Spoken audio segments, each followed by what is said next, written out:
دین کے معاملے میں مسئلہ بتاتے ہوئے امام صاحب اس قدر احتیاط آپ کا یہ بات آپ کی مشہور ہے، آپ فرماتے کہ جب کسی کے کفر اور اسلام کا مسئلہ آ جائے، اس طرح آج کل ہم دیکھتے ہیں تھوڑی سی بات ہو، یعنی جس کا ہم سے اختلاف ہے وہ کافر ہے، چھوٹی کفر والی بات نہ بھی ہو تو کافر، کفر کی مشین لگ گئی۔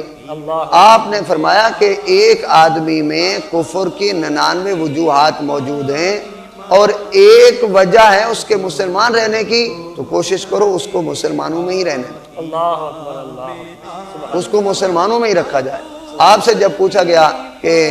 آپ بتائیں کہ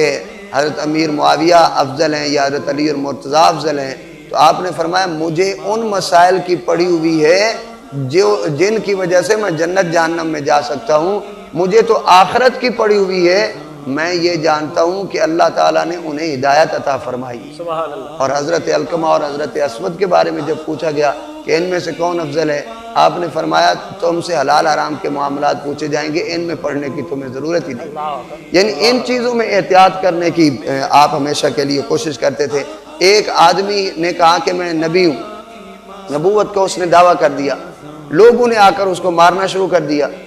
تو اس نے کہا ٹھہرو ٹھہرو مجھ سے دلیل سنو، میری بات تو سنو۔ انہوں نے کہا کہ